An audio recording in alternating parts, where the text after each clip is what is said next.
अब आइए यहां से स्टार्ट करते हैं Kekule structure. Kekule structure of benzene. सब केकुले साहब थे, वो आए, उन्होंने कहा कि बेंजीन अभी कहीं नहीं लिखा है इसमें, ये हम नहीं लिखा रहे, ये हम तुमको सिर्फ इतिहास बता रहे हैं, इसको मत ढूंढो, ये नहीं पूछा जाता आपसे। केकुले स्ट्रक्चर नहीं, वो तो हम केकुले स्ट्रक्चर तब तुम्हें दे देंगे जब हम एरोमेटिक कंपाउंड पढ़ाना शुरू करेंगे ना, तो वहां पर आपको केकुले स्ट्रक्चर देंगे। ये केवल सुन लें आप। शुरू होगा जहां से हकल रूल आएगा, क्या आएगा? हकल रूल्स ऑफ एरोमेटिसिटी, वहां से हम शुरू करेंगे। अब सुने इसको। तो केकुले साहब आए, केकुले ने कहा भाई साहब बेंजीन ऐसी। केकुले ने पहली बार कहा कि बेंजीन ऐसी, this is the structure of benzene, ये बेंजीन का स्ट्रक्चर है। केकुले साहब आए और उन्होंने बेंजीन का जो स्ट्रक्चर दिया, आपको जानकर बड़ा आश्चर्य होगा, ये स्ट्रक्चर उनको सपने में दिखाई दिया। ये रात में सो रहे थे, 1865 में इन्होंने दिया था स्ट्रक्चर। ये रात में सो रहे थे, इन्हें 6 काले सांप दिखाई दिए और वो 6 काले सांप एक दूसरे का सर और पूंछ जोड़कर बैठे हुए थे। तो ये सुबह उठे, उन्होंने कहा 6 काले सांप मतलब 6 कार्बन, फटाफट इन्होंने बनाए। उन्होंने कहा जमीन पर बैठे थे मतलब स्ट्रक्चर कैसा? प्लेनर। इन्होंने खट से कहा स्ट्रक्चर कैसा? प्लेनर। एक दूसरे की सर और पूंछ जोड़े बैठे थे मतलब इन्होंने फटाफट अल्टरनेट कौन से बॉन्ड बनाने शुरू कर दिए? पाई बॉन्ड बनाने शुरू कर दिए। और इन्होंने कहा कि बेंजीन को जो चौथी वैलेंसी है वो किससे सेटिस्फाइड होगी? हाइड्रोजन से सेटिस्फाइड होगी, ऐसे। और भाई साहब 1865 में केकुले ने बेंजीन का ये पहला स्ट्रक्चर दिया जो इन्हें सपने में दिखाई दिया था। तो तुम समझ लो कि अगर सपने में तुम्हें सांप बिच्छू दिखाई पड़ रहे हैं तो तुम बहुत पास हो नोबेल प्राइज के। पढ़ाई छोड़ना मत, तुम्हें बस नोबेल प्राइज अब मिलने ही वाला है, समझ जाना तुम कि आप भाई साहब आज सपने में हमको बिच्छू दिखाई पड़ा, मतलब हम भी कुछ बनाने वाले हैं लगता है। फिर भाई साहब इन्होंने 7 साल और सोचा। 1865 इन्होंने स्ट्रक्चर दिया था और 7 साल सोचने के बाद इन्होंने एक बात और बताई कि जो बेंजीन का स्ट्रक्चर है वो अकेला नहीं है, बेंजीन के अंदर 2 स्ट्रक्चर पॉसिबल हैं। एक तो ये और दूसरा बेंजीन का इन्होंने स्ट्रक्चर एक और दिया जिसमें उन्होंने डबल बॉन्ड्स की पोजीशन को क्या कर दिया? चेंज कर दिया। इन्होंने कहा बेंजीन का एक नहीं, बेंजीन के कितने स्ट्रक्चर्स पॉसिबल हैं? 2 स्ट्रक्चर पॉसिबल। और इस तरह से इन्होंने बेंजीन के 2 स्ट्रक्चर दिए और 2 स्ट्रक्चर दे करके बेंजीन के इन्होंने बताया कि बेंजीन इस तरह के। बस अब केकुले के इन 2 स्ट्रक्चर्स ने बेंजीन की 78% प्रॉपर्टीज को एक्सप्लेन कर दिया। कितनी प्रॉपर्टीज को एक्सप्लेन कर दिया? यानी कि लोगों को लगने लगा कि अब हम लोग बेंजीन के स्ट्रक्चर के बहुत क्या हैं? नज़दीक हैं, बहुत करीब पहुंच गए हैं। लेकिन अभी भी बेंजीन के एक्चुअल स्ट्रक्चर को एक्सप्लेन नहीं किया जा सक रहा था क्योंकि rest 22% properties were left which could not be explained on the basis of Kekule structure. So you can not say that this is the real structure of benzene. की benzene का कैसा स्ट्रक्चर है? रियल। और benzene का real structure इसलिए नहीं था कि जिस समय केकुले अपनी थ्योरी दे रहे थे उस समय उनको जानकारी नहीं थी रेजोनेंस की। किसकी जानकारी नहीं? बाद में पता चला कि जब इसका एमओटी थ्योरी आई। कौन सी थ्योरी आई? एमओटी। एमओटी का मतलब होता है मॉलिक्यूलर ऑर्बिटल थ्योरी, जिसमें बताया गया कि चूंकि इसमें डबल बॉन्ड का कंजुगेशन है, क्या है?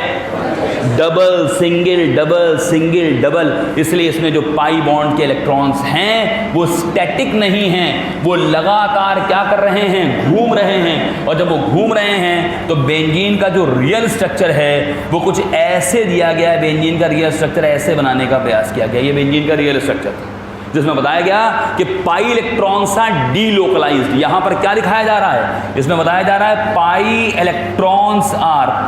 Electrons R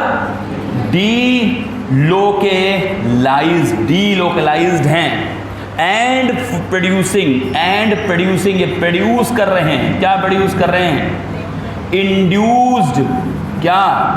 ring current. Induced ring current को ये प्रोड्यूस कर रहे हैं। ये रिंग करंट किसकी है? ये रिंग करंट है पाई इलेक्ट्रॉन्स की। किसकी रिंग करंट चल रही है? चूंकि पाई इलेक्ट्रॉन्स के इसके अंदर रिंग करंट चल रही है इसीलिए बेंजीन के अंदर एक्स्ट्रा ऑर्डिनरी स्टेबिलिटी होती। अब देखो जो 2 पेक्यूलियर बिहेवियर थे उनको एक्सप्लेन किया गया। पहला, बेंजीन ब्रोमीन वाटर को डीकलराइज क्यों नहीं करती? बेंजीन बेयर्स एजेंट को डीकलराइज क्यों नहीं करती?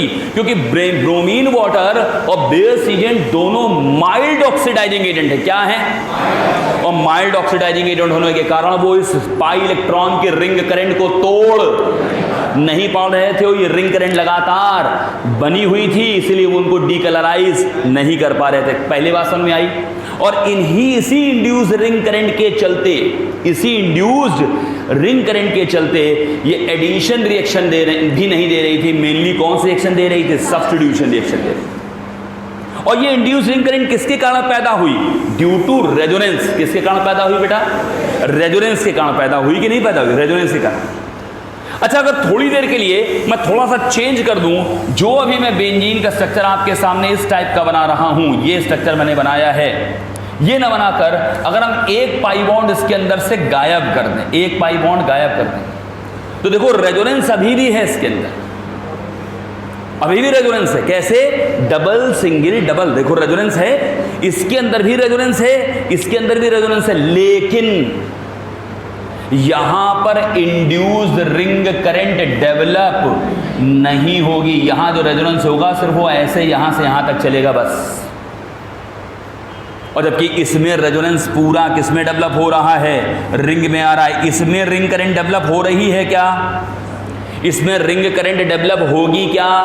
इसमें रिंग करंट डेवलप नहीं होगी। ये कंपाउंड किसकी तरह बिहेव करेगा? विल बिहेव लाइक, ये किसके तरह बिहेव करेगा? Will behave like unsaturated compound. ये बिल्कुल अनसैचुरेटेड कंपाउंड की तरह बिहेव करेगा। कोई तुमसे पूछे क्या ये ब्रोमीन वाटर को डीकलराइज करेगा? यस। क्या ये बेयर्स एजेंट को डीकलराइज करेगा? यस। क्या ये एडिशन रिएक्शन देगा? यस। क्यों? क्योंकि इसके अंदर रिंग करंट डेवलप, यानी एरोमेटिक कंपाउंड की स्पेशलिटी क्या है? इंड्यूस्ड रिंग करंट का डेवलप होना। इसका मतलब वो साइक्लिक कंपाउंड, वो जिनमें पाई इलेक्ट्रॉन्स की क्या है? इंड्यूस्ड रिंग करंट डेवलप्ड है, वो तो एरोमेटिक होंगे, लेकिन जिनमें पाई इलेक्ट्रॉन की इंड्यूस्ड रिंग करंट डेवलप नहीं होगी, वो एरोमेटिक नहीं होंगे। क्या ये समझ में आती है बात? जिनमें पाई इलेक्ट्रॉन्स की इंड्यूस्ड रिंग करंट डेवलप होगी वो क्या होंगे? एरोमेटिक होंगे, लेकिन जिनमें पाई इलेक्ट्रॉन की इंड्यूस्ड रिंग करंट डेवलप नहीं होगी वो एरोमेटिक। क्या इतनी बात समझ में आती है आपको? पक्का है? इसमें कहीं कोई दिक्कत तो नहीं, कोई समस्या? अगला क्वेश्चन फिर से उड़ गया, वहीं थे जहां थे वहीं आ गए। पहला क्वेश्चन ये था कि कैसे पहचानेंगे किसमें एरोमेटिक और कौन नॉन एरोमेटिक हैं। तो हमने बताया जिनमें इंड्यूस्ड रिंग करंट डेवलप होती है वो एरोमेटिक होते हैं, जिनमें नहीं डेवलप होती वो नॉन एरोमेटिक होते हैं। तो फिर अगला क्वेश्चन वहीं की वहीं, कैसे पता चलेगा सर किसके अंदर इंड्यूस्ड रिंग करंट डेवलप होगी और किसके अंदर इंड्यूस्ड रिंग करंट डेवलप नहीं होगी? क्योंकि ये तो सर बेंजीन है, बेंजीन को तो देख के कोई भी पहचान लेगा, लेकिन बेंजीन ही सिर्फ एरोमेटिक कंपाउंड थोड़ी ना है। एरोमेटिक कंपाउंड्स की संख्या तो थाउजेंड्स में है। तो कैसे पहचाने? तो बस अब एक साइंटिस्ट आ गया, उनका नाम था हकल। क्या नाम था उनका? और बस हकल ने बताया कि कब इंड्यूस्ड रिंग करंट डेवलप होगी और कब इंड्यूस्ड रिंग करंट डेवलप नहीं होगी। इसी को हम लोग बोलते हैं हकल्स रूल ऑफ एरोमेटिसिटी। बस यहीं से मैंने अब देना शुरू किया है। ये सब इतिहास की बात थी। क्या ये आप लोगों को कुछ बात समझ में आई? अगर मैं डायरेक्ट बता देता तो शायद मैं क्या नहीं बता पाता आपको? इंड्यूस्ड रिंग करंट नहीं बता पाता, मैं ये नहीं बता पाता कि एरोमेटिक कंपाउंड्स में इतनी मेहनत क्यों की गई। समझ में आ गया मेहनत क्यों की गई? बेंजीन का पिक्यूलियर बिहेवियर था, ये समझ में आ गया सभी को। और पिक्यूलियर बिहेवियर क्यों था अगर कोई पूछे तो क्या बताएंगे आप? Due to presence of induced ring current of pi electrons. किसकी induced ring current? Due to induced ring current of pi electrons की जो इंड्यूस्ड रिंग करंट थी उसके कारण उसका बिहेवियर पिक्यूलियर था, डिस्टिंक्ट था। It was not going to show the two properties of unsaturated compound. First, it does not decolourise bromine water and Baeyer's agent, and it mainly undergoes substitution reaction rather then addition reaction. ये mainly कौन सा reaction देता है? Substitution reaction देता है addition reaction की जगह, जो कि होना नहीं चाहिए। तो आइए अब हम आपके सामने शुरू करते हैं हकल्स रूल ऑफ एरोमेटिसिटी। क्या शुरू करते हैं? अब बस यहीं से बड़ा इंपॉर्टेंट है, ध्यान देंगे सभी बच्चे। Huckel's rule of aromaticity. Huckel's rule of aromaticity. Huckel's rule aromaticity का क्या है? यानी अब हकल आए जिन्होंने समझाने का प्रयास किया कि कब इंड्यूस्ड रिंग करंट डेवलप होगी और कब इंड्यूस्ड रिंग करंट डेवलप नहीं हो। इन्होंने एक्चुअली कंपाउंड्स की 3 कैटेगरी बनाई। अब 3 तरह के कंपाउंड्स आपके सामने आने वाले हैं। पहले कंपाउंड आने वाले हैं आपके सामने एरोमेटिक कंपाउंड्स। कौन से आने वाले हैं बेटा? एरोमेटिक कंपाउंड्स आने वाले हैं। दूसरे कंपाउंड आपके सामने आने वाले हैं नॉन एरोमेटिक कंपाउंड। जो एरोमेटिक नहीं थे उनको हम लोग बोलते हैं नॉन एरोमेटिक कंपाउंड्स। और तीसरे कंपाउंड आपके सामने आने वाले हैं एंटी एरोमेटिक कंपाउंड्स। कौन से आने वाले हैं? एंटी एरोमेटिक कंपाउंड्स आने वाले हैं, एंटी एरोमेटिक कंपाउंड्स। तो aromatic compounds, non aromatic compounds और एंटी एरोमेटिक कंपाउंड, ये 3 तरह के कंपाउंड्स आपके सामने आए। एरोमेटिक कंपाउंड्स सबसे स्टेबल होते हैं, फिर नॉन एरोमेटिक होते हैं और फिर एंटी एरोमेटिक होते हैं। ये स्टेबिलिटी का ऑर्डर है। क्या ऑर्डर है स्टेबिलिटी का? सबसे स्टेबल कौन? एरोमेटिक कंपाउंड, फिर कौन? नॉन एरोमेटिक कंपाउंड, फिर कौन? Anti aromatic compound. ये स्टेबिलिटी का ऑर्डर है। ठीक है, हम हकल्स रूल पर आ रहे हैं। ये हकल रूल नहीं है, ये तो मैंने अलग से एक बात आपको बताई।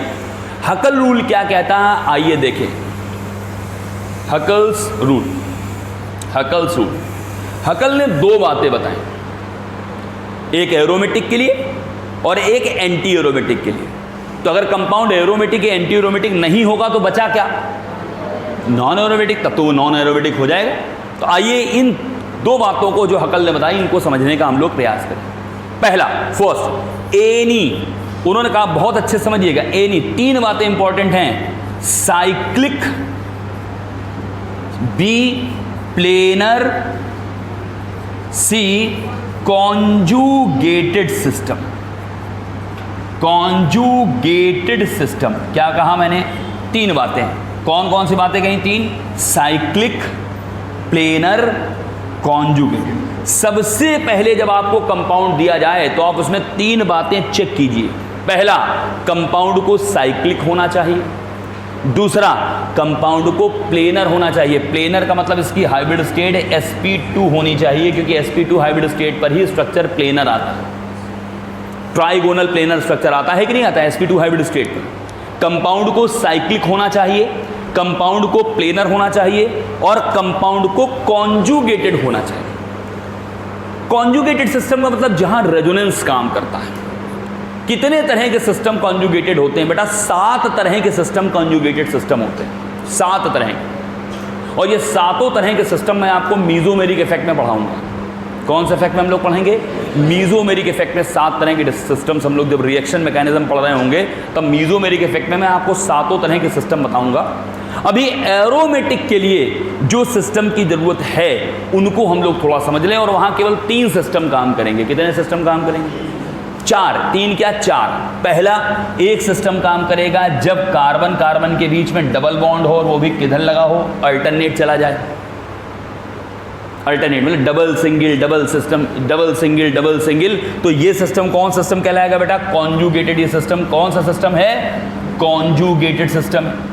सेकेंड, अगर ए के पास लोन पेयर है, ए कोई एटम है जिसके पास लोन पेयर है और सिंगल बॉन्ड बी है और डबल बॉन्ड सी है, यानी lone pair then single then double आ गया। ये लोन पेयर और किसके बीच में? पाई के बीच में कौन सा बॉन्ड आ गया? सिग्मा। तो सिस्टम कौन सा सिस्टम कहलाएगा? कॉन्जुगेटेड कहलाएगा।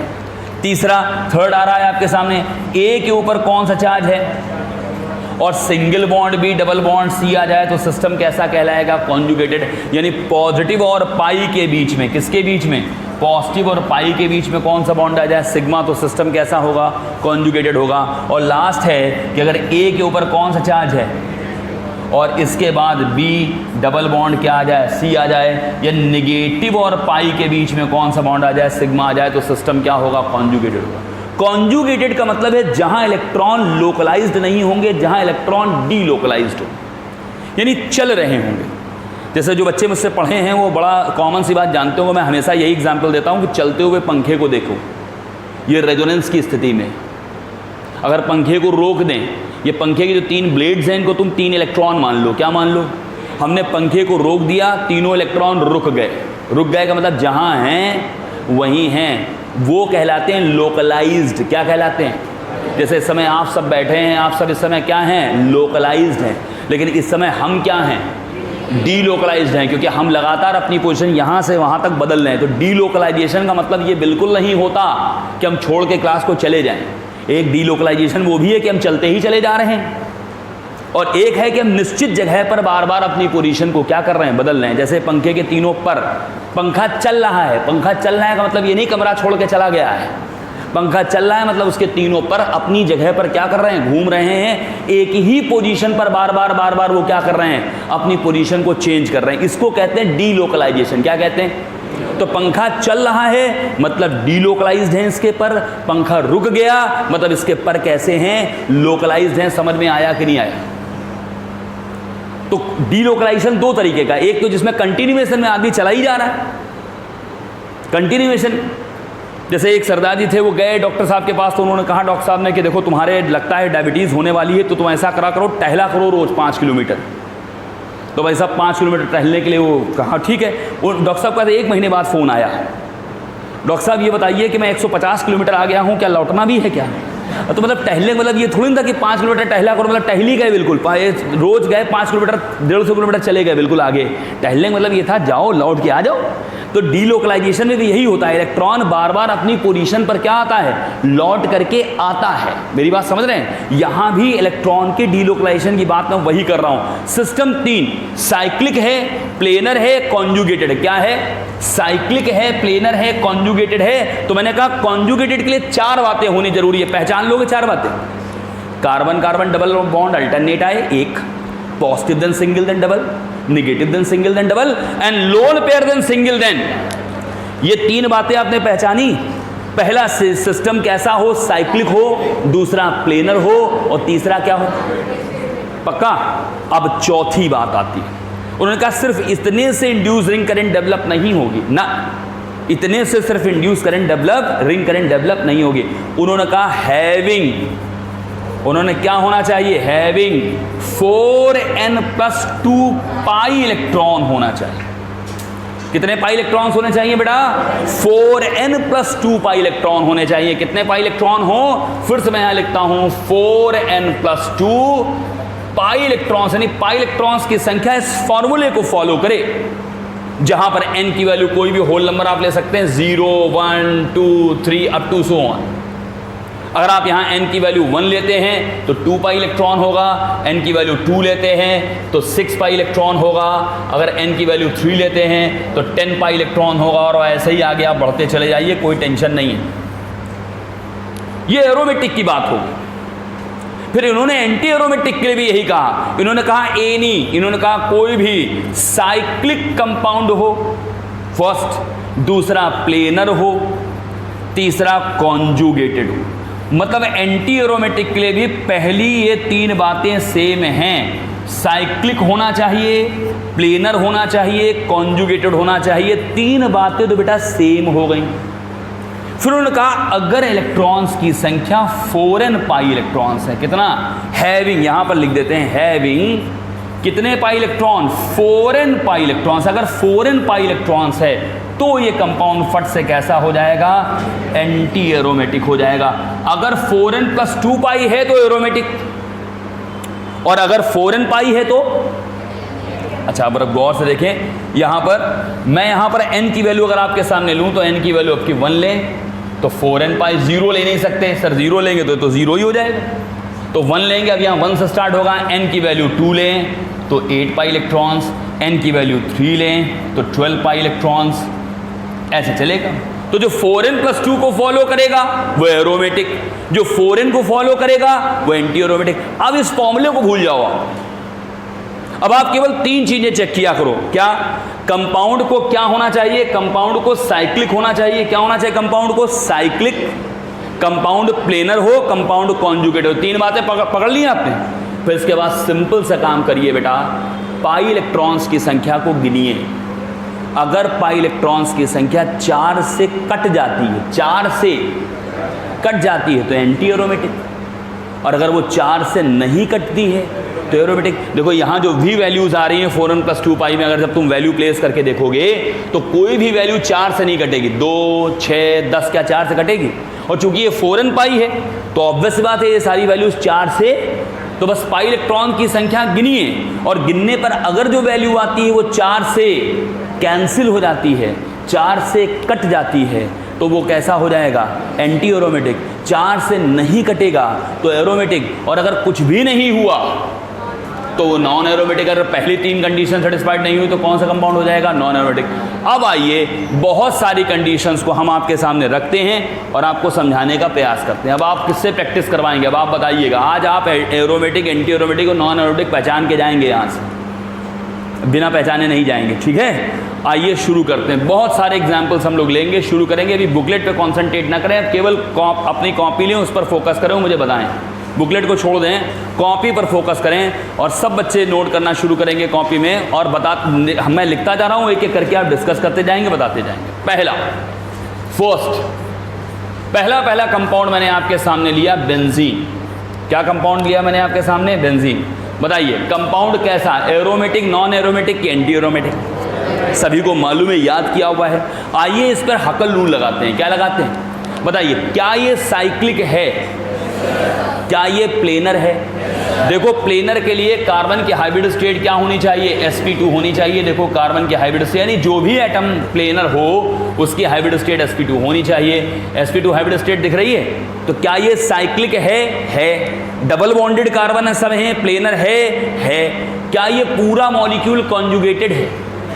Double single double single double single conjugated है। ये साइक्लिक भी है, ये प्लेनर भी है, ये कॉन्जुगेटेड भी है। 3 कंडीशन लग गई। अब ये बात पक्की है कि ये कंपाउंड अब क्या नहीं हो सकता? नॉन एरोमेटिक नहीं हो सकता। अब या तो ये कंपाउंड एरोमेटिक होगा या फिर एंटी एरोमेटिक होगा। गिनो पाई इलेक्ट्रॉन गिने, 2 2 4 और 2 6। पाई बॉन्ड नहीं गिनना, पाई इलेक्ट्रॉन गिनना। एक बॉन्ड में कितने इलेक्ट्रॉन होते हैं? 2। 3 पाई बॉन्ड का मतलब 6 पाई इलेक्ट्रॉन। बताओ 6 पाई इलेक्ट्रॉन आए कि नहीं आए? और 6 जो है वो 4 से कट रहा है कि नहीं कट रहा है? नहीं कट रहा, तो 100% ये कंपाउंड कैसा हो गया? एरोमेटिक हो। नहीं समझ में आया? पक्का? चलिए आइए दूसरा एग्जाम्पल ले लेते हैं आपके सामने। सेकंड एग्जाम्पल मैंने आपके सामने ये वाला लिया। इसको देखिए जरा गौर से, इसको देखिए गौर से। बताइए क्या ये साइक्लिक है?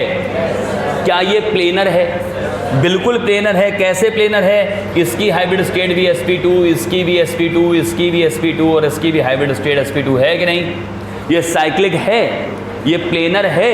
क्या ये कॉन्जुगेटेड है? डबल सिंगल कॉन्जुगेटेड भी। बताओ कितने पाई इलेक्ट्रॉन्स में दिख रहे हैं? तो 2 पाई ये, 2 पाई ये, 4 पाई इलेक्ट्रॉन दिख रहे हैं। और 4 पाई इलेक्ट्रॉन दिख रहे हैं तो ये कंपाउंड कैसा होगा? एंटी एरोमेटिक होगा कि नहीं होगा? पहले से मुझे बताओ। बिल्कुल क्लियर? चलिए थर्ड नंबर पर फिर आपके सामने आते हैं। अभी तो आसान ले रहे हैं, फिर कुछ अच्छे क्वेश्चंस भी लेना शुरू करेंगे। इसको देखो जरा गौर से। बताओ क्या ये कंपाउंड साइक्लिक है? साइक्लिक? बिल्कुल है। क्या ये प्लेनर है? नहीं। अब ये प्लेनर नहीं रहा। क्यों? क्योंकि यहाँ तो हाइब्रिड स्टेट sp2 है, यहाँ sp2 है, यहाँ sp2 है, यहाँ sp2, लेकिन यहाँ हाइब्रिड स्टेट sp3। बोलो भाई sp3 है, क्योंकि ये सिंगल बॉन्डेड है। क्या पूरा मॉलिक्यूल कॉन्जुगेटेड है? नहीं, क्योंकि डबल सिंगल डबल। यहां पर अगर हम देखें तो ये फिर से सिंगल है, सिंगल है, कॉन्जुगेटेड ये। इसका मतलब ये कॉन्जुगेटेड भी नहीं है। इसका मतलब ये पहली 3 कंडीशन को फॉलो, और जब ये 3 कंडीशन को फॉलो नहीं कर रहा तो 100% ये किसके अंदर चला जाएगा? नॉन एरोमेटिक के अंदर चला जाएगा। क्या ये समझ में आता है आपको? इसमें कहीं कोई दिक्कत तो नहीं? तो पहली 3 कंडीशन एक एक करके हम लोग पकड़ेंगे। चलिए 4th नंबर पे आपके सामने एक और डिस्कशन कर लेते हैं। 4th, जरा जल्दी से सब बच्चे सोच करके बताइएगा इसमें क्या हो सकता है। मैंने अब यहाँ पर आपके सामने आयन बनाया। क्या बनाया मैंने आपके सामने? क्या बनाया? आयन बना दिया। देखो आयन बनाया कि नहीं बनाया? और मैं पूछ रहा हूँ आपसे, बताइए ये कैसा है? अच्छा बताइए मुझे जल्दी से, क्या ये साइक्लिक है? ये प्लेनर है? सोच लें। है, प्लेनर है। बिल्कुल सही। कैसे प्लेनर है? यहाँ हाइब्रिड स्टेट sp2, यहाँ भी हाइब्रिड स्टेट sp2, यहाँ भी हाइब्रिड स्टेट sp2, यहाँ भी हाइब्रिड स्टेट sp2, और इस कार्बन की हाइब्रिड स्टेट भी sp2, क्योंकि जो आपका कार्बन होता है कार्बोकैटायन। भाई हाइब्रिड स्टेट कैसे निकाली जाती है? Number of sigma bond plus number of lone pair. Carbon pass lone pair तो है नहीं, 3 सिग्मा दिखा रहा है। 3 सिग्मा मतलब कार्बन की हाइब्रिड स्टेट क्या आएगी? sp2 आएगी कि नहीं? तो इसका मतलब ये sp2 हाइब्रिडाइज्ड है, यानी साइक्लिक है, प्लेनर है, कॉन्जुगेटेड है। कितने पाई इलेक्ट्रॉन है जल्दी बताओ। देखो 2 पाई ये 2 पाई ये 4 पाई इलेक्ट्रॉन्स हुए कि नहीं हुए? और 4 पाई इलेक्ट्रॉन्स का मतलब 4 से कट रहा है, इसका मतलब ये फट से किसके अंदर चला गया? एंटी एरोमेटिक के अंदर चला गया। ये समझ में आया कि नहीं आया? अच्छा 5वें नंबर पे अब आपके सामने आते हैं, जल्दी से देखें और मुझे बताएं। यहाँ इस कंपाउंड को मैंने देखा और यहाँ पर मैंने कौन सा चार्ज लगा दिया? निगेटिव। बेटा निगेटिव चार्ज का मतलब हमेशा समझा करो 2 इलेक्ट्रॉन। ये जैसे हम ऐसे लगा देते, कुछ बच्चे बाद में पूछते हैं कि सर यहाँ तो निगेटिव का मतलब तो होता है 1 इलेक्ट्रॉन जब आता है तो निगेटिव आता है, तो 2 पर निगेटिव कैसे? तो 2 निगेटिव लगाई। जैसे मान लो ए और बी के बीच में बॉन्ड बना है और बॉन्ड बी पर टूटा, तो बी पर टूटा तो मतलब क्या हुआ? ए के ऊपर कौन सा चार्ज आया? पॉजिटिव, और बी के ऊपर कौन चार्ज आया? नेगेटिव। लेकिन ये दोनों इलेक्ट्रॉन लेके कौन चला गया? इसमें 1 इलेक्ट्रॉन खुद बी का है और 1 इलेक्ट्रॉन वो ए का लेकर गया, तभी तो इसके ऊपर चार्ज आया। तो 2 इलेक्ट्रॉन का मतलब 1 इलेक्ट्रॉन तो खुद का उसका है और 1 इलेक्ट्रॉन वो बाहर से लेकर के आया है। ऐसा सब लोग समझ गए कि नहीं समझ गए? बोलो भाई। चलिए तो जल्दी से मुझे बताना शुरू करें, सब बच्चे बताना शुरू करें। बताइए क्या ये साइक्लिक है? क्या ये प्लेनर है?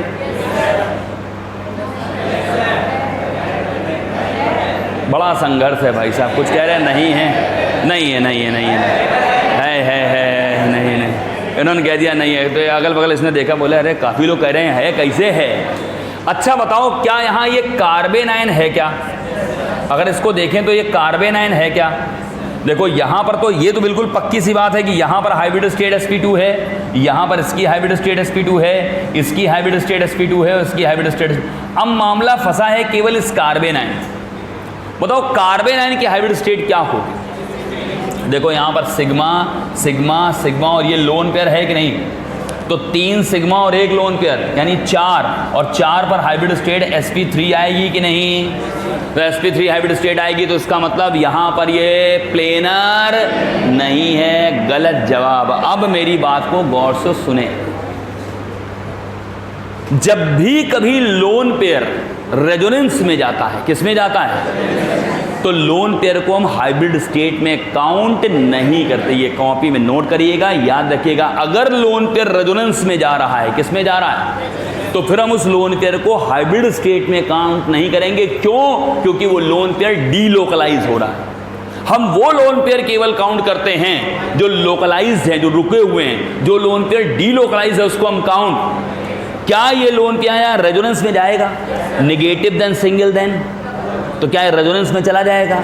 इधर से भी रेजोनेंस में चला जाएगा। इसका मतलब अब हम निकालते समय इस लोन पेयर को यहाँ पर काउंट, तो इस कार्बन की हाइब्रिड स्टेट भी sp2 आएगी। जो लोन पेयर रेजोनेंस में इन्वॉल्व होता है उस लोन पेयर को हम हाइब्रिड स्टेट में काउंट, लेकिन उस लोन पेयर को एरोमेटिक कैरेक्टर निकालते समय पाई इलेक्ट्रॉन्स में काउंट कर लिया जाता है। किस में काउंट कर लिया था? क्योंकि ये भी रिंग को डेवलप करने में योगदान देगा, ये भी रिंग के अंदर घूमेगा। इसका मतलब रिंग को डेवलप करने में ये 2 इलेक्ट्रॉन भी अपना क्या करेंगे? योगदान देंगे। यानी पाई इलेक्ट्रॉन क्लाउड को बनाने में, पाई इलेक्ट्रॉन की रिंग को बनाने में ये सिर्फ पाई इलेक्ट्रॉन इन्वॉल्व नहीं होंगे, ये दोनों भी इन्वॉल्व होंगे। यानी इनको किस में काउंट कर लिया जाएगा? पाई में। किस में? तो याद रखिएगा जो लोन पेयर रेजोनेंस में जाएगा उसको हम हाइब्रिड स्टेट निकालने में काउंट नहीं करेंगे, लेकिन उसे किस में काउंट कर लेंगे?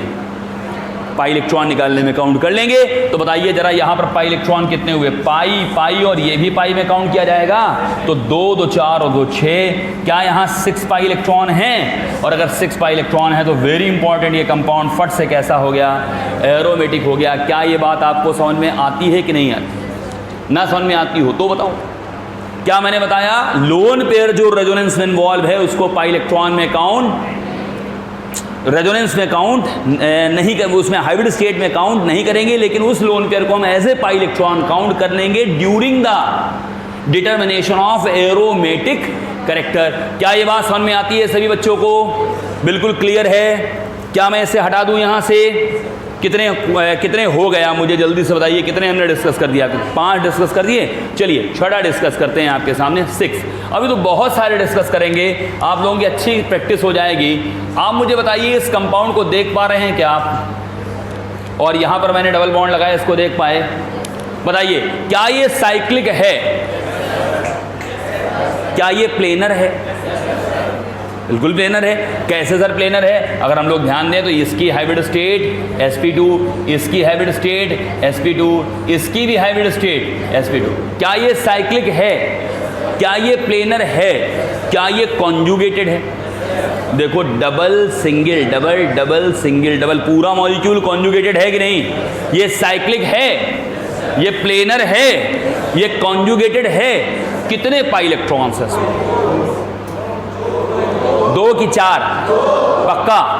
क्योंकि ये 2 इलेक्ट्रॉन तो इधर जाएंगे, क्योंकि ऑक्सीजन की इलेक्ट्रोनेगेटिविटी, तो जब तुम पाई बॉन्ड को तोड़ोगे, मान लो इस पाई बॉन्ड को तोड़ोगे तो ऑक्सीजन की तरफ चला जाएगा। ये रिंग के अंदर इन्वॉल्व, इसका मतलब रिंग के अंदर इन्वॉल्व केवल। तो क्या ये 2 पाई इलेक्ट्रॉन्स रिंग के अंदर इन्वॉल्व होंगे? तो बताओ फट से कंपाउंड कैसा हो जाएगा? मैंने क्या कहा, 4 से कट जाए तो एंटी एरोमेटिक, और 4 से ना कटे तो। समझ में आ गई बात? चलिए अगले क्वेश्चन की तरफ बढ़ते हैं। 7वें क्वेश्चन की तरफ बढ़ रहे हैं। सब लोग सोचेंगे और सोच करके मुझे इसका जवाब देंगे। यस, आइए इसको देखें। बताइए क्या ये साइक्लिक है? अबे है, साइक्लिक है, इतना तो बोल ही दिया करो यार, साइक्लिक है। पहला तो पॉइंट पक्का ही रहता है ना, साइक्लिक वाला है ना। चलो बताओ क्या ये प्लेनर है? अब फिर सोचो, सारे एटम साइकिल के अंदर जो हैं उनकी हाइब्रिड स्टेट sp2 होनी चाहिए। क्या सारे एटम की हाइब्रिड स्टेट sp2 दिख रही है?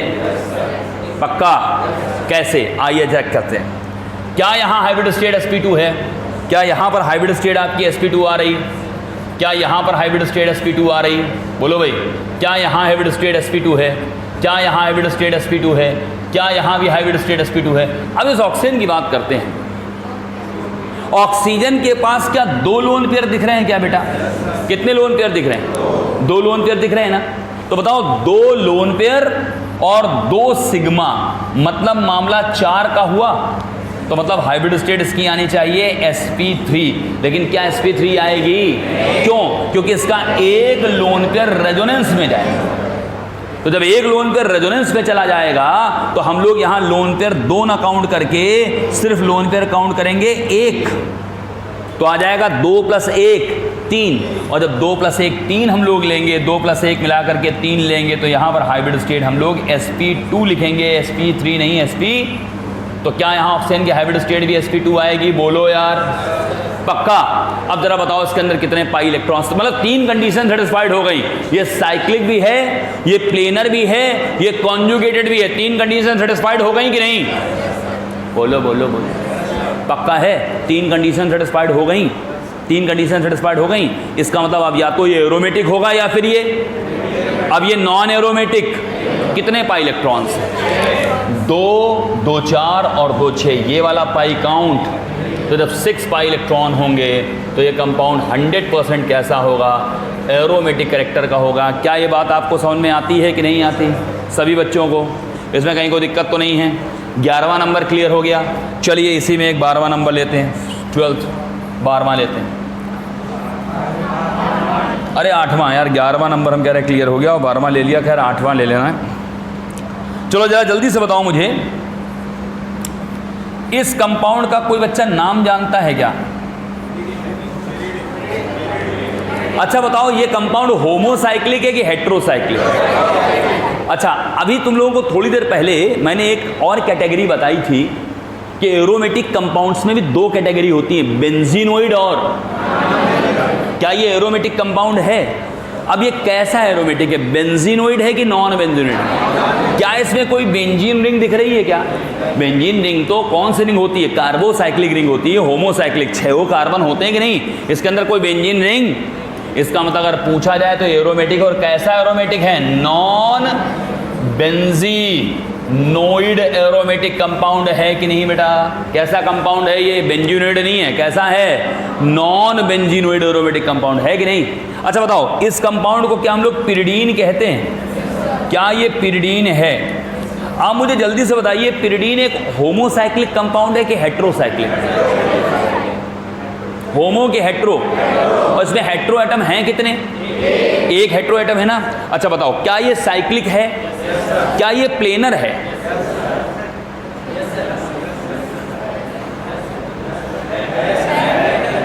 नाइट्रोजन की हाइब्रिड स्टेट क्या है?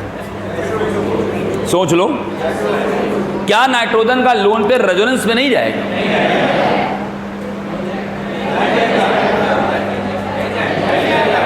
Loan pair then single then, देखो देखो देखो बात को समझो, lone pair then single then, तो क्या रेजोनेंस में जाएगा? इसलिए नहीं जाएगा क्योंकि यहां पर डबल बॉन्ड रखा हुआ है, मल्टीपल बॉन्ड पे रखा हुआ लोन पेयर रेजोनेंस में नहीं जाता। अगर मैं यहां से डबल बॉन्ड ये हटा दूं, ये पाई बॉन्ड हटा दूं, तो ये लोन पेयर रेजोनेंस में जाएगा। अभी ये लोन पेयर रेजोनेंस में, तो इसका मतलब इसको हम रेजोनेंस में इन्वॉल्व नहीं करेंगे, तो इसकी हाइब्रिड स्टेट sp2 ही आएगी। कैसे? अब अगर गौर से देखो तो कितने सिग्मा, 2 सिग्मा, ये तो पाई है, और एक लोन पेयर, तो 2 सिग्मा 1 लोन पेयर, मतलब हाइब्रिड स्टेट sp2 आएगी कि नहीं? पक्का है। तो ये साइक्लिक है, ये प्लेनर है। क्या ये कॉन्जुगेटेड है? और कितने पाई इलेक्ट्रॉन हैं? 6 पाई इलेक्ट्रॉन हैं, 6 पाई इलेक्ट्रॉन है। ये 100% कैसा है? एरोमेटिक है। और कैसा एरोमेटिक है? बेंजीनोइड की नॉन बेंजीनोइड? देखो बेंजीन रिंग दिख रही है, दिख रही ना? नहीं है बेंजीन रिंग। मैं फिर बार बोल रहा हूं, ये बेंजीन जैसा दिख रहा है मामला है बेंजीन रिंग। क्यों नहीं है बेंजीन रिंग? क्योंकि बेंजीन में सारे के सारे कार्बन होते हैं। यहां बीच में क्या आ गया? ये तो हेट्रोसाइक्लिक कंपाउंड है। कैसा कंपाउंड है? और जबकि बेंजीन कैसा कंपाउंड है? होमोसाइक्लिक। हेट्रो थोड़ी ना है। बोलो भाई, बोलो, ये समझ में आई बात? तो पिरिडीन कैसा कंपाउंड हो गया? Non benzenoid aromatic. कैसा लिखेंगे आप पिरिडीन को? बेंजीनोइड एरोमेटिक की नॉन बेंजीनोइड एरोमेटिक? ये नॉन बेंजीनोइड एरोमेटिक कंपाउंड लिखेंगे। समझ में आ गया सभी को? पक्का? आगे बढ़ूँ आपके सामने, एक और एग्जाम्पल हम आपके सामने लें। चलिए, नवा एग्जाम्पल हम आपके सामने, 8 हो गए ना, तो सही है, सीरियल सही चल रहा है ना। चलिए, नवा एग्जाम्पल आपके सामने, 9th एक एग्जाम्पल आपके सामने लेते हैं।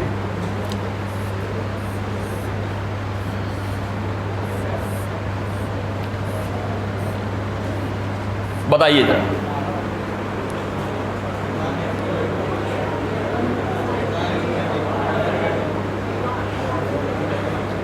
बताओ बच्चा। आए नॉन कैसे ना? अच्छा, याद है क्या तुमको?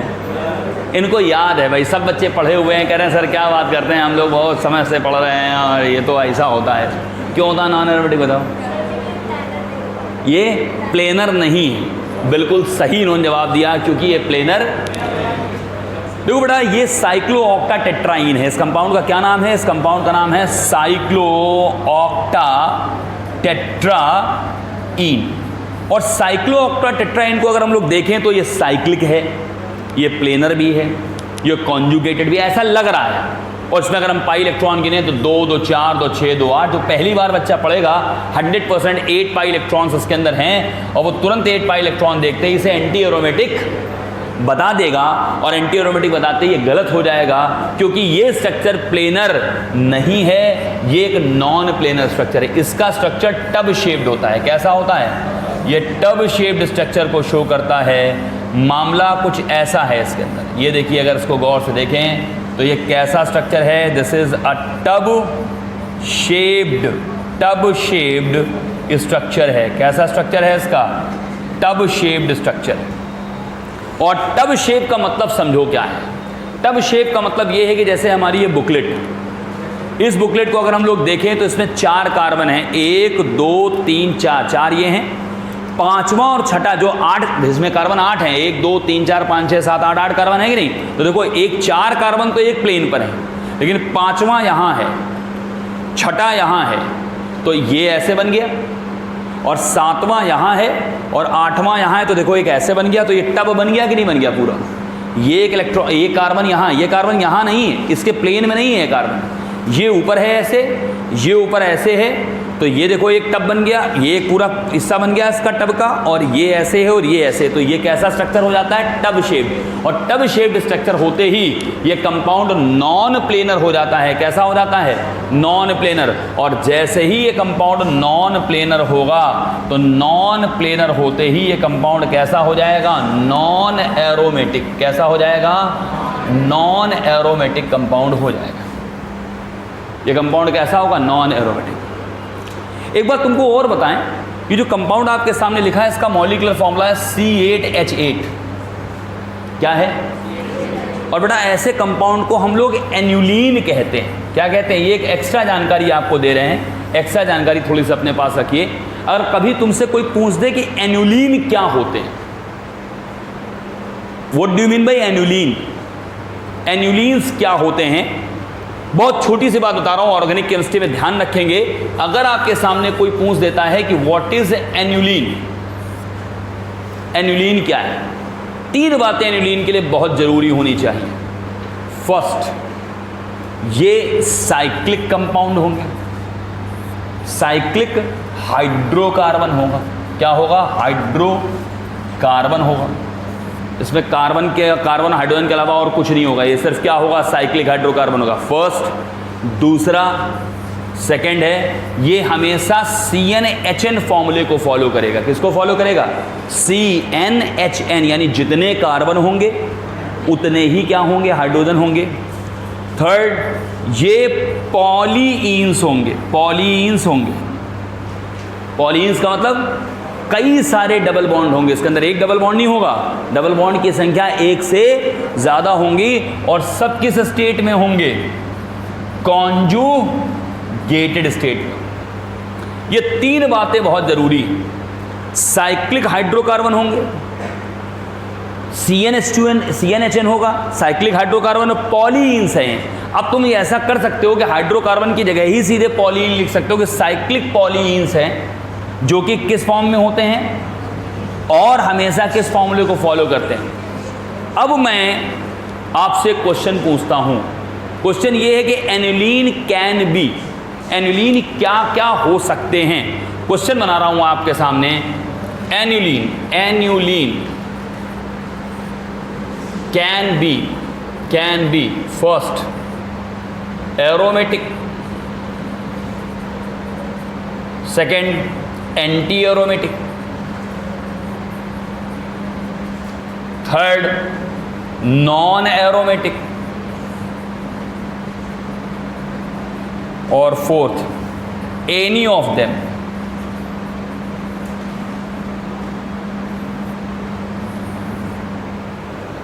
एन्युलीन एरोमेटिक होते हैं, हमेशा एंटी एरोमेटिक ही होते हैं। एन्युलीन नॉन एरोमेटिक होते हैं, और एन्युलीन एनी ऑफ देम, यानी इनमें से कुछ भी हो सकते हैं। वो एरोमेटिक भी हो सकते हैं, एंटी एरोमेटिक भी हो सकते हैं, नॉन एरोमेटिक भी हो सकते हैं। अगर ये क्वेश्चन फ्रेम किया गया है तो आप अपना आंसर क्या लगाएंगे? इसका सही आंसर होगा बेटा एनी ऑफ देम। कैसे? एग्जाम्पल दे रहा हूं आपको, और एग्जाम्पल से आपको ज़्यादा अच्छा समझ में आ जाएगा। हमने एक एन्युलीन बनाया, बेंजीन। क्या बनाया मैंने? बताइए, क्या इसका मॉलिक्यूलर फॉर्मूला C6H6 है? बोलो भाई, है। अच्छा, एक चीज़ में और होनी चाहिए, N हमेशा बेटा इवन ही होता है, N इसमें कभी भी ऑड नहीं होता, ये भी ध्यान रखिएगा। N हमेशा कैसा होता है? इवन। N कभी भी ऑड नहीं होता। जब N इवन होगा तभी ये सिस्टम कंप्लीटली कॉन्जुगेटेड होगा, अदरवाइज अगर N ऑड हो गया तो सिस्टम कभी कंप्लीटली कॉन्जुगेटेड होगा ही नहीं। तो N की वैल्यू हमेशा क्या होगी? इवन। जो ट्रू एनिलीन्स होते हैं बेटा वो 10 कार्बन के ऊपर ही पाए जाते हैं। ट्रू एनिलीन्स जिनको हम लोग बोलते हैं वो 10 कार्बन के ऊपर ही होते हैं। अदरवाइज एनिलीन की जनरल प्रॉपर्टीज ये हैं। क्या ये एनिलीन है? बेंजीन एक एनिलीन है, बिल्कुल है एनिलीन। क्या अगर मैं आपके सामने यहाँ पर इसको बना दूँ तो ये एक एनिलीन है, इसका मॉलिक्यूलर फॉर्मूला है C4H4। क्या है मॉलिक्यूलर फॉर्मूला? और अभी मैंने आपके सामने बनाया, क्या बनाया आपके सामने? ये वाला स्ट्रक्चर बनाया कि नहीं बनाया? बोलो भाई, ये वाला स्ट्रक्चर बनाया कि नहीं बनाया? ये है C8H8। बोलो भाई, है। इन तीनों को देखो, क्या सारी प्रॉपर्टीज हैं। पहली बात, क्या ये साइक्लोहाइड्रोकार्बन है तीनों? बोलो भाई, क्या ये तीनों साइक्लिक हाइड्रोकार्बन हैं? क्या इनमें सब में N की वैल्यू इवन है? 4 है, 6 है, 8 है, n की वैल्यू क्या है, इवन है। और ये सब किसको फॉलो कर रहे हैं, CnHn, C6H6, C4H4, C8H8। क्या ये पॉलीन्स हैं और क्या ये कंप्लीटली डबल सिंगल सब फॉलो हो रहा है कि नहीं?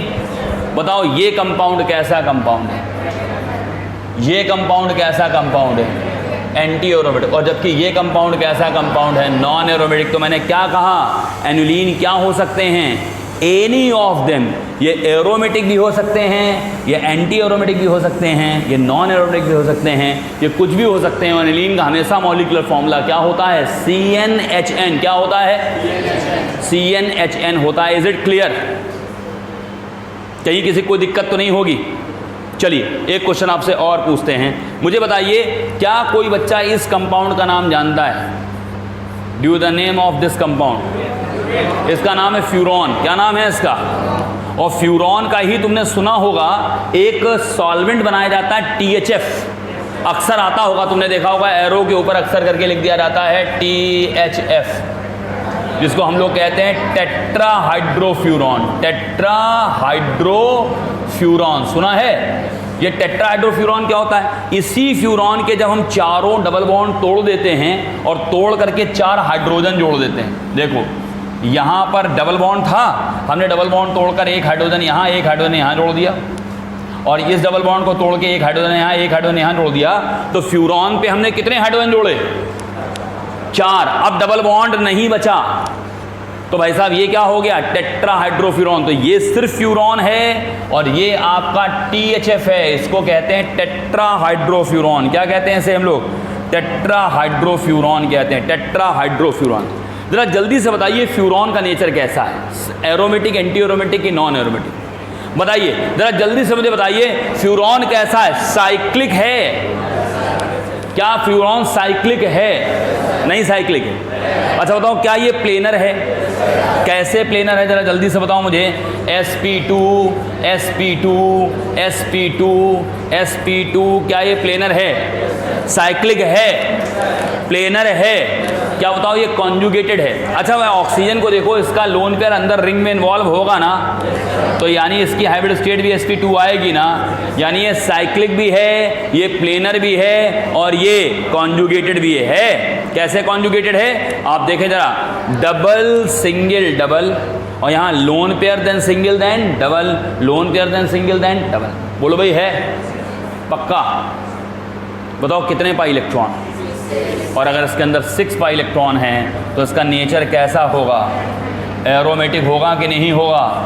और ये कैसा एरोमेटिक है बताओ, बेंजीनोइड की नॉन बेंजीनोइड? नॉन। 3 कंपाउंड आप याद रखें जो कि बहुत आपके सामने काम में आएंगे। एक कंपाउंड हम सल्फर लगा दें तो इसे थायोफीन कहते हैं। क्या कहते हैं इसे?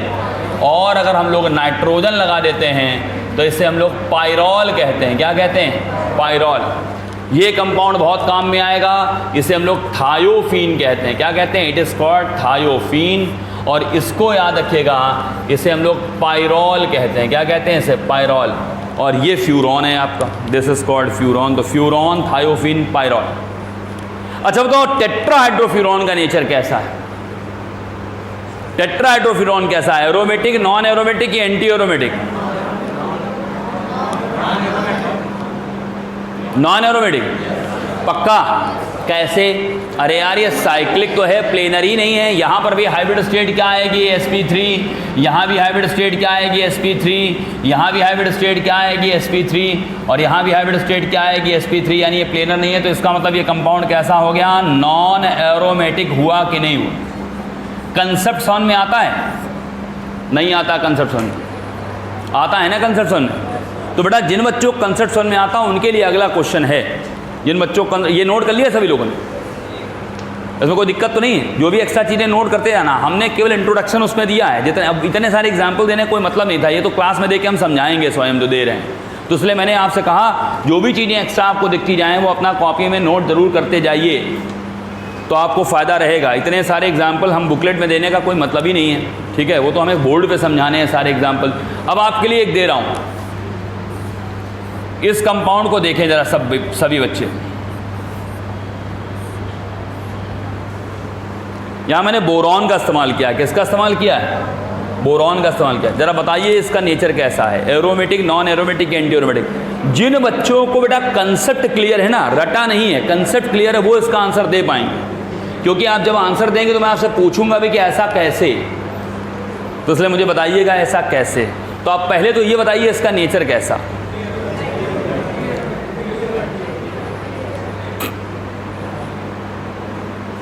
एंटी, कितने बच्चे एंटी एरोमेटिक बोल रहे भाई? कई सारे बच्चों ने हाथ उठा दिया एंटी एरोमेटिक, इन्होंने भी हाथ उठा दिया। हाँ बताइए आप एंटी एरोमेटिक कैसे हैं? पहन के बैठा करो चप्पल, कोई ले जाएगा? बताओ जल्दी से। साइक्लिक है ये? साइक्लिक है पक्का? ये प्लेनर है? प्लेनर कैसे है? इसकी हाइब्रिड स्टेट बताओ। sp2। इसकी हाइब्रिड स्टेट बताओ। sp2। इसकी हाइब्रिड स्टेट बताओ। sp2। इसकी हाइब्रिड स्टेट बताओ। sp2। और बोरॉन की हाइब्रिड स्टेट है ना sp2। तो ये साइक्लिक है, ये प्लेनर है, ये कॉन्जुगेटेड है।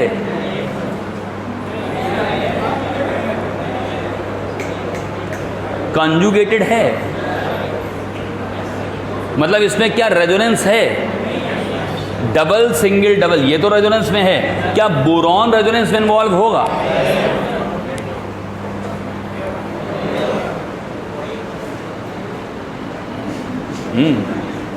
क्लियर नहीं है? बैठ जाओ। अच्छा, कौन कह रहा है बोरॉन रेजोनेंस में इन्वॉल्व होगा? जो कह रहा है वो अपना हाथ उठाए, उससे पूछेंगे क्यों होगा, कैसे होगा।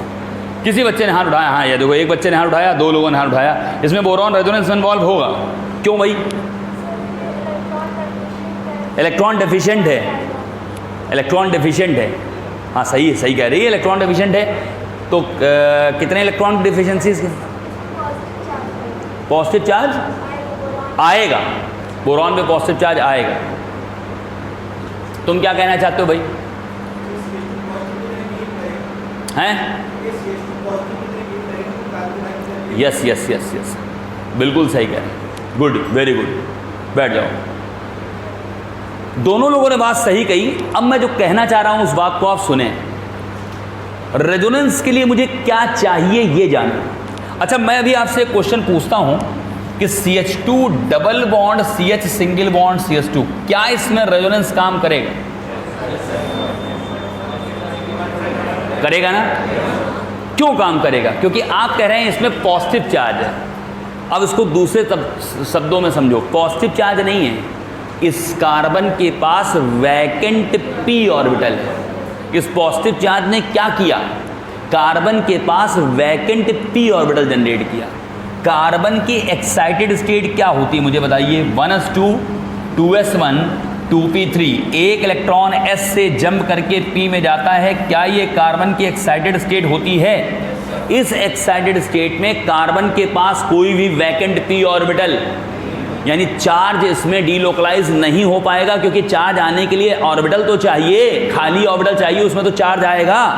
जब तुम कार्बन पर कौन सा चार्ज डालते हो? पॉजिटिव, यानी एक इलेक्ट्रॉन हटाते हो, तो हटाते ही ये वाला जो इलेक्ट्रॉन है, आप मान लीजिए थोड़ी देर के लिए ये वाला जो इलेक्ट्रॉन है ये गायब हो जाता है। और गायब होते ही अब कार्बन पर कौन सा चार्ज दिखने लगेगा? क्योंकि एक इलेक्ट्रॉन गया ना, तो इसके पास वैकेंट p ऑर्बिटल इंट्रोड्यूस हुआ कि नहीं हुआ? जल्दी से मुझे बताओ। अब आओ जरा हम लोग बोरॉन की बात कर लेते हैं। बोरॉन का एटॉमिक नंबर ही 5 होता है। बोरॉन का इलेक्ट्रॉनिक कॉन्फ़िगरेशन होता है 1s2 2s2 2p2 2p1, sorry 2p2 लिख दिया मैंने, वो तो कार्बन का ही हो गया। तो यहाँ पर हम जो इलेक्ट्रॉनिक कॉन्फ़िगरेशन लिखेंगे तो 2p1 लिखेंगे। अब अगर हम लोग इसको देखो तो इसकी ग्राउंड स्टेट यही है कि नहीं?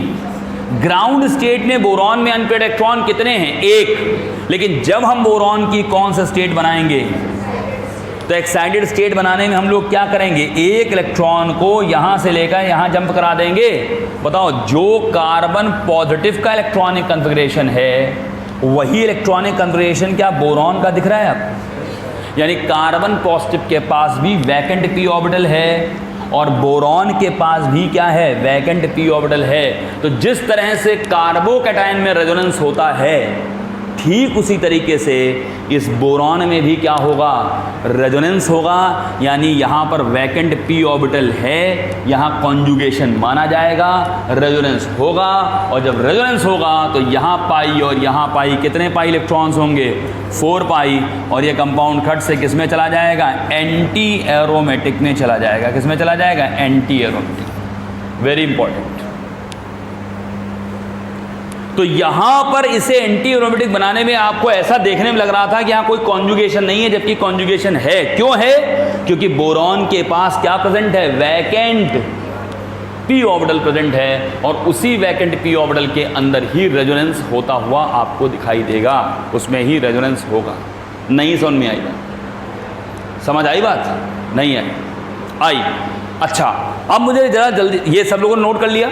तो जो स्थिति C पॉजिटिव की है वही स्थिति एक्चुअली B की है एक्साइटेड स्टेट में, और दोनों के पास वैकेंट p ऑर्बिटल है, इसीलिए इसके अंदर रेजोनेंस होगा, और रेजोनेंस के चलते यहाँ पर इलेक्ट्रॉन्स, पाई इलेक्ट्रॉन्स डीलोकलाइज होंगे, और जब पाई इलेक्ट्रॉन्स डीलोकलाइज होंगे तो यहाँ पर 4 पाई इलेक्ट्रॉन्स आपको आते हुए दिखाई देंगे। क्या ये बिल्कुल क्लियर हो गया सभी बच्चों को? जल्दी से मुझे सोच करके बताइएगा सभी बच्चे,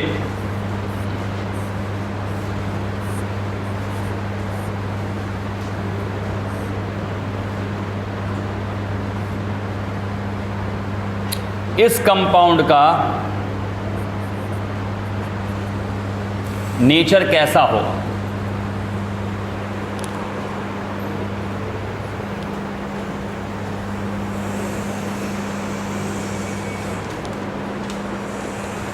जल्दी, क्विक, तेजी से आंसर आना चाहिए आपका।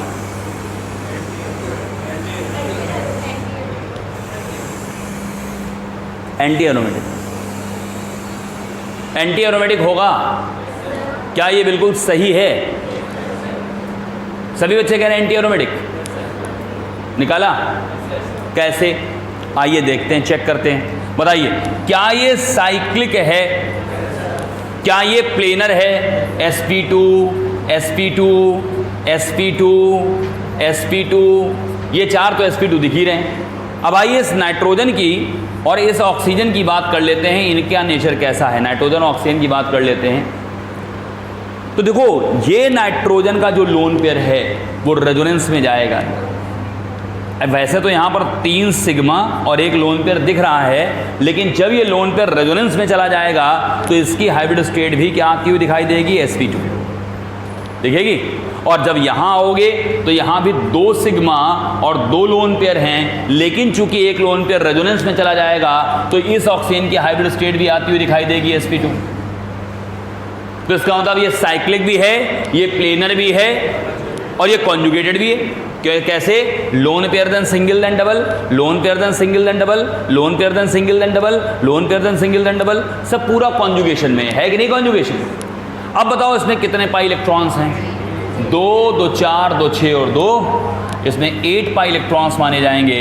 और जब 8 पाई इलेक्ट्रॉन्स माने जाएंगे तो ये कंपाउंड कैसा हो जाएगा, एंटी एरोमेटिक हो जाएगा।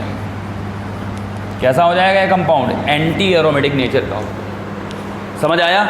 एक लास्ट एग्जाम्पल और ले लेंगे, बस इसके बाद हम लोग आगे बढ़ जाएंगे।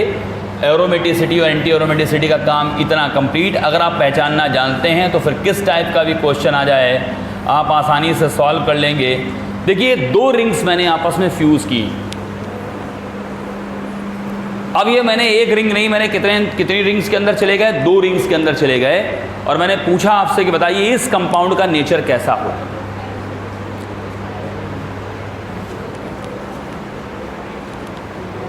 एक एक करके सारी चीज़ें चेक कीजिए, कोई टेंशन वाली बात नहीं है। पहले आप ये चेक कीजिए क्या ये साइक्लिक है, फिर चेक कीजिए क्या प्लेनर है, फिर क्या चेक कीजिए कि क्या कॉन्जुगेटेड है। साइक्लिक, प्लेनर, कॉन्जुगेटेड, इन सब चीज़ों को आपको चेक करना है। देखिए जरा जल्दी से क्या नेचर आता है इसमें। Aromatic, anti aromatic, aromatic. कुछ बच्चे इसका आंसर एरोमेटिक बता रहे हैं और कुछ बच्चे इसका आंसर एंटी एरोमेटिक बता रहे हैं। क्या कुछ बता ही नहीं रहे, एरोमेटिक इन्होंने बताया है। आइए ज़रा देखते हैं एरोमेटिक कैसे।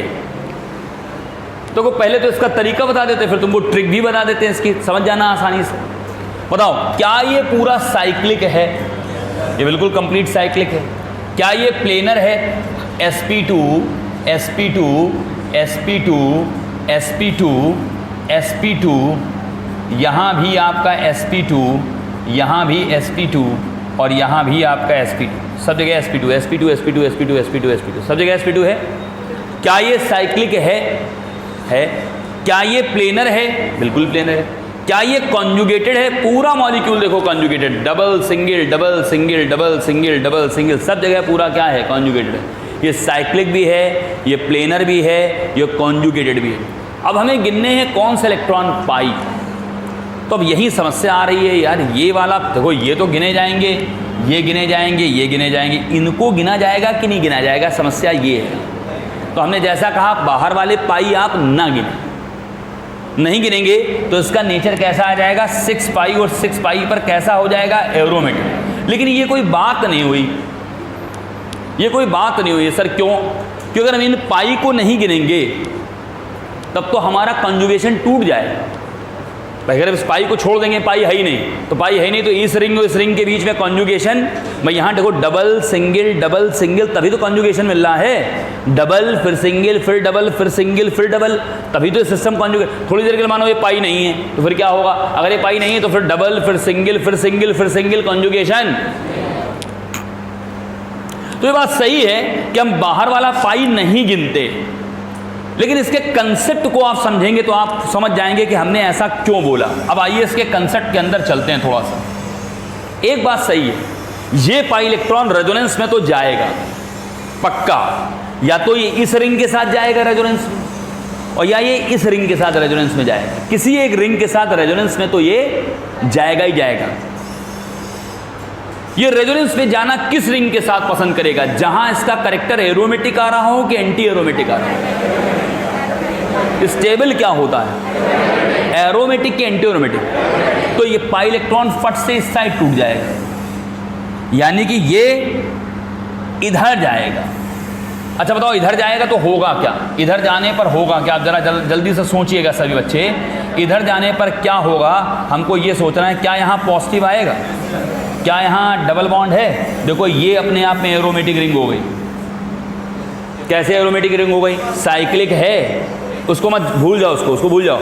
साइक्लिक है, प्लेनर है, sp2 sp2 sp2 प्लेनर है, कॉन्जुगेटेड है, और कितने पाई इलेक्ट्रॉन है? 2 पाई इलेक्ट्रॉन पर रिंग एरोमेटिक हो गई कि नहीं हो गई? बोलो बेटा। और जब तुमने इस बॉन्ड को इधर तोड़ दिया तो क्या यहाँ 2 इलेक्ट्रॉन दिख रहे हैं तुम्हें? इस रिंग को देखो, ये अपने आप में एरोमेटिक हो गए। कैसे? sp2 sp2 sp2 sp2, इसकी भी हाइब्रिड स्टेट क्या होगी? sp2, और पाई इलेक्ट्रॉन कितने माने जाएंगे? 2 2 4 2 6, क्योंकि ये रिंग के अंदर जाएगा। तो यहाँ अंदर कितने पाई इलेक्ट्रॉन्स बन रहे हैं? 6 पाई। यहाँ कितने पाई इलेक्ट्रॉन बन रहे हैं? 2 पाई। ये भी एरोमेटिक, ये भी एरोमेटिक, तो पूरा नहीं समझ में आया। अगर हम इस बॉन्ड को गलती से इधर तोड़ देते तो क्या होता? तो ऊपर पॉजिटिव आता, 4 पाई इलेक्ट्रॉन से ऊपर वाली रिंग कैसी होती? Anti aromatic. और जब नीचे तोड़ते तो 2 और 2 4 अंदर आते, यहां भी रिंग कैसी हो जाती? Anti aromatic. तो बताओ ये किसको फेवर करेगा? एरोमेटिक कि एंटी एरोमेटिक? तो इसका मतलब ये है कि ये पाई इलेक्ट्रॉन एक तरफ तो जाएंगे, चाहे इस रिंग में जाएंगे चाहे इस रिंग में जाएंगे। हाँ, अब ट्रिक क्या कहती है? ट्रिक ये कहती है कि बस सिर्फ किसको काउंट करिए? अंदर के पाई को काउंट करिए, बाहर के पाई को। तो जब हमने अंदर के पाई को काउंट किया, इसको नहीं देखा, तो देखो 2 2 4 और 2 6, फट से हमारा आंसर कौन सा निकला है? एरोमेटिक निकला है। निकला है कि नहीं निकला है? लेकिन कंसेप्ट ये नहीं था। कंसेप्ट यही है जो मैंने तुम्हें बताया कि ये पाई इलेक्ट्रॉन किसी न किसी रिंग के अंदर जाएगा। अब आप करके देख लीजिए, इस रिंग के अंदर जाएगा कि ये इस रिंग के अंदर जाएगा? इस रिंग के अंदर अगर गया तो ये उसे क्या बना देगा? पूरे मॉलिक्यूल को एंटी एरोमेटिक बना देगा। और अगर ये इस रिंग के अंदर गया तो ये पूरे मॉलिक्यूल को क्या बना देगा? एरोमेटिक बना देगा। तो बताइए हम किस रिंग के अंदर जाएं? जहां एरोमेटिक बन रहा है कि जहां एंटी एरोमेटिक बन रहा है? बस तो एरोमेटिक वाली रिंग के अंदर चले जाएंगे। क्लियर सभी बच्चों को? तो आज का हकल्स रूल बिल्कुल क्लियर हो गया। जिन कंपाउंड में क्या डेवलप होती है? Induce ring current of pi electron, वो कैसे होते हैं? एरोमेटिक होते हैं। कैसे होते हैं? और जिनमें induce ring current of pi electron develop नहीं होती। वो या तो नॉन एरोमेटिक होंगे और या फिर क्या बोलते हैं एंटी एरोमेटिक होंगे। डिपेंड करेगा कि वो क्या होंगे, ये आप रूल लगा करके देख लेंगे। 3 बातें मैंने बताई, कंपाउंड को साइक्लिक होना चाहिए, कंपाउंड को प्लेनर होना चाहिए, कंपाउंड को क्या होना चाहिए, कॉन्जुगेटेड होना चाहिए। Cyclic planar conjugated system having कितने इलेक्ट्रॉन, 4n + 2 पाई तो एरोमेटिक, और अगर 4n पाई तो एंटी। देखो बेटा, अगर तुम्हें एनसीईआरटी के हिसाब से जाओगे तो एनसीईआरटी में कम दिया है। अभी इस बार हम लोग भी अपने जैसे हम भी अपना ऑर्गेनिक वाला पोर्शन जो कराएंगे उसमें थोड़ा थोड़ा अपना कंटेंट क्या करेंगे, कम करने का ही प्रयास करेंगे, क्योंकि एनसीईआरटी बेस्ड ही पेपर आ रहा है और एनसीईआरटी में बहुत ज़्यादा दिया नहीं है, तो बहुत ज़्यादा पढ़ने की हमको आवश्यकता है भी नहीं। लेकिन एक बात जान लो कि पेपर सॉल्व करने के लिए तुम्हारा कंसेप्ट क्लियर होना चाहिए। कम पढ़ने का मतलब ये नहीं होता कि हम कंसेप्ट ही ना पढ़ें। कम पढ़ने का मतलब ये नहीं होता कि हम 4 लाइनों को रट रहे हैं बैठ करके। एक्चुअली एनसीईआरटी की 4 लाइनों को एक्सप्लेन करने के लिए हमें कंसेप्ट तुम्हें देना ही पड़ेगा। एनसीईआरटी में तुमने देखा होगा आइसोमेरिज्म चैप्टर शुरू होने से पहले ख़त्म हो जाता है। शुरू बाद में होता है और वो ख़त्म पहले ही हो जाता है। तो केवल अगर उतना ही हम तुम्हें आइसोमेरिज्म पढ़ा दें तो तुम दूसरे दिन से क्लास में नहीं आओगे, खुद ही नहीं आओगे। कहोगे इतना तो हमने बचपन में सीख लिया था, जब हमने पहली बार आइसोमेरिज्म पढ़ी थी तो इतना तो मैंने वहीं पर सीख लिया था, तो हम क्या पढ़ें। एक्चुअली क्या है, मैंने फिर वही तुमसे बात कही कि एनसीईआरटी सिर्फ कंटेंट बता रही है। कंटेंट का मतलब ये बता रही है कि ये है तुम्हारे सिलेबस में। अब इस साल नहीं आया। अभी तुमने देखा होगा टॉटोमेज्म का एक क्वेश्चन 2015-2016 में पूछा गया था, और उन्होंने किससे पूछा था टॉटोमेज्म का क्वेश्चन, है ना तुम लोगों को। टॉटोमेज्म जो क्वेश्चन पूछा था बाईसाइक्लो कंपाउंड से पूछा था, और पूछा था इस बाईसाइक्लो कंपाउंड में कौन टॉटोमेज्म शो करेगा कि नहीं करेगा, जिसमें गामा हाइड्रोजन नहीं पार्टिसिपेट करता है। एक बार गामा हाइड्रोजन से पूछा था और एक बार हाइपर कंजुगेशन यूज करते हुए उन्होंने पूछा था क्वेश्चन। वो कहीं तुम्हें एनसीईआरटी में दूर दराज तक मिलेगा नहीं। हाँ, हाइपर कंजुगेशन शब्द का इस्तेमाल उन्होंने कई बार किया है और ब्रिजेड हाइड्रोजन का इस्तेमाल एक आध जगह कर दिया है। तो जहाँ कर दिया है अब जिम्मेदारी बनती है कि हम उसे क्या करें, प्रॉपर तुम्हें एक्सप्लेन करें। तो जहाँ जहाँ एक्सप्लेनेशन की आवश्यकता है वो चीज़ें हम तुम्हें अच्छे से क्या करते जाएंगे, एक्सप्लेन करते जाएंगे, और उसी हिसाब से हम लोग चलते जाएंगे। ये काम आपका कंप्लीट हो गया।